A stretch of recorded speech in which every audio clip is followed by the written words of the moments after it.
Beach FM, locals talking to locals. And my very great pleasure to tell you it has worked. We have two of the frontmen to have a chat to this morning here on the beach. So I'm really looking forward to this as we say good morning and welcome to the program to Mick Wilson. G'day, Mick.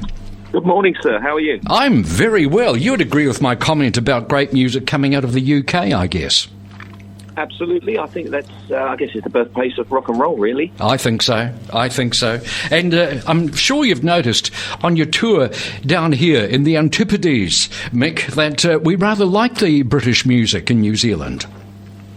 I think so, yes. It's you've probably got quite a few people down there that were perhaps in and around the UK in the 60s and 70s anyway, perhaps emigrated out and they've brought that taste in music with them. Yes. So I think there's a bit of the colonial overhang as well, Mick. I think we've always slightly favoured what comes out of the UK. Now, Mick, tell me, you've had a very interesting career. What groups have you sung with? Well, up until very recently, I spent 15, 20 years with Graham Gouldman's 10cc, singing lead vocals for that, but I've been very fortunate to work with other great artists both in the studio and on the stage, so there's far too many to mention, but too many. Most notable I think was Sir Cliff Richard, which is where Pete Lincoln and Peter Howarth and I met in the first place about 25 years ago. With Cliff Richard? Indeed. Wow, Sir Cliff as he is these days. Now, he came out here to this country religiously every 2 or 3 years. He was such a regular guy out here, and he built an absolutely enormous and faithful following, almost a religious following, in fact. Right. And we've got the fan clubs all over the country. Now, 10cc, magnificent music, beautifully produced. Was there ever any difficulty with reproducing that on the stage, doing it live? I think, yes, there always is if trying to reproduce something of that complexity. But I did speak to Graham once about when they were in the studio in the 70s, especially something like I'm Not in Love. I just said to him, did you ever think about how you could reproduce this live? And the answer was no. They basically just wanted to make the best production that they could and then worry about that stuff afterwards, Let you worry about it. Yeah. Yes, indeed. Does it require a large band to do that sort of music? Kind of. I think there's a lot of technological advances now. With a lot of keyboards can handle sounds like organs and pianos, and all from the same keyboard. So you don't have to worry too much about taking all of that huge amounts of stuff.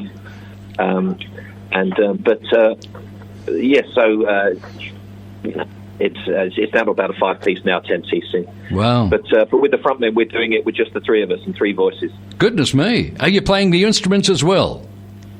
With just 3 acoustic guitars and 3 voices. Everything's completely stripped down. Oh, I see. Songs, I guess how they were written in the first place.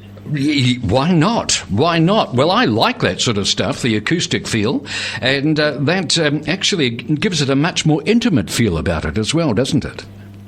Absolutely, and you get to hear the songs of 10cc and Sweet and the Hollies all coming from us, basically in a frontmen kind of style. So they all kind of merge into one another. So you hear a rock song from the Sweet next to 10cc, I'm Not in Love.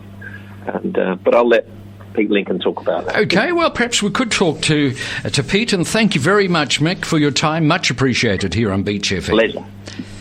And Pete Lincoln is going to join us as well. He's another of the front men who are touring the country. By the way, Palmerston North on Saturday night, and Sunday it is Wellington for the front men. Okay, Pete, are you there? Yep, here. G'day, Pete. Oh, yeah, that's excellent. Well, I can hear you loud and clear, which is much more important, I can assure you. And so you've known young Mick for a year or two, haven't you? Yeah, well, like Mick said, we met 25 years ago when we were working with Sir Cliff Richard together, and in fact, that tour down under was the last time I was in New Zealand, so it's a pleasure to be back again after all these years. Yeah, crikey! Were you at the Bowl of Brooklands? Can you remember that in Taranaki? Yeah. I saw you. I saw you. I was there. Yeah. Great stuff. We tried to throw Peter Howarth in the water at the sound check. Indeed. Wonderful stuff. Well, Pete, who have you sung with over the years, apart from Sir Cliff? I went on from there to work with artists. I was in Shakin' Stevens band for a number of years, although we never came down here. Lots of other sessions and with one-off things. I spent 10 years as the front man for a group called Sailor. Yep. Do you remember Sailor? I do. Champagne. Oh, yes, you're right. Great fun music. So, yeah, it was a really good time. They were lovely, lovely guys, and I had 10 very good years with them. Yes. And then Andy Scott stole me, kidnapped me into Sweet, where I spent the last 13 years. Goodness me. Fronting Sweet. So I've been very lucky, really, and had a varied and interesting career, and which is still going on.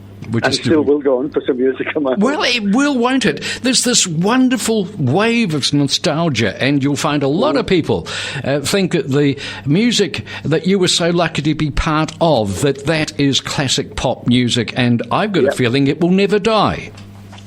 Well, who knows? I mean, I'm sure that a lot of guys who are around now in their 60s and 70s never dreamed that they would be still making music at this time of their lives. But I guess as long as Mick Jagger is still strutting his stuff, then there's hope for everybody. Yeah. Absolutely, and you've got to give it to the Stones, don't you? They've certainly had the longevity, and absolutely, yeah. And Mick Leary had the heart operation, and it seemed to be in 5 minutes he was prancing around the place again. And Keith just seems to go on forever. Well, he does. So, I saw an interesting caption on a picture the other day of Keith Richards where it said, "Every time you smoke a cigarette, God gives another day to Keith Richards." So there you go. It looks a bit like that, doesn't it? He's well tanned, put it that way, you know, and he's certainly he looks lived in, put it that way. Yeah, a little bit. Pete, what have you noticed with pop music over the years, particularly what's happened in the UK over the years? Has music got more or less complex? It's a lot less complex harmonically with the chord structures that are being used in songwriting. For example, perhaps the most successful artist worldwide is Ed Sheeran at the moment. Yes. And his songs are very simple in their musical structure. Lyrically, since the advent of rap, which obviously was many decades ago now, lyrics have become more involved, and you get a lot more syllables, a lot more words to the line these days in songwriting, especially, like I said, if you just look at Ed Sheeran songs, they might just have a 4-chord sequence going round and round and round and round, and more words than you can shake a stick at. Dead right. But it's interesting. I still think there are some great songwriters around.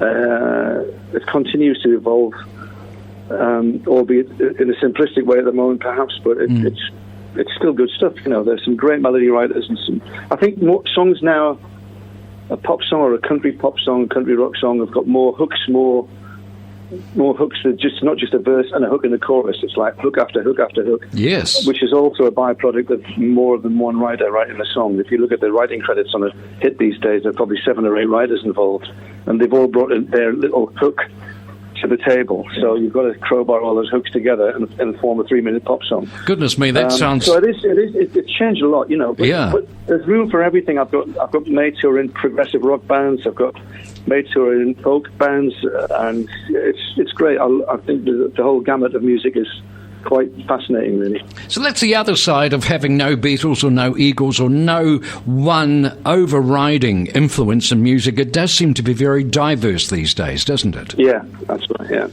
So, Pete, it's been wonderful talking to you. Thank you very much for sparing us the time, and we look forward to seeing you Saturday in Palmerston North, I hope we'll see Sunday in Wellington. On Saturday in Wellington on Sunday, yeah. Excellent. Great stuff. Thank you very much for joining us. Much appreciated. Thanks for the natter. I really enjoyed it.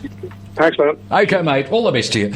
Well, there we are. That was Graham Goodman. Well, actually, it wasn't Graham Goodman. It was Mick Wilson, who sings the music primarily of Graham Goodman and also Pete Lincoln. 106.3 Beach FM.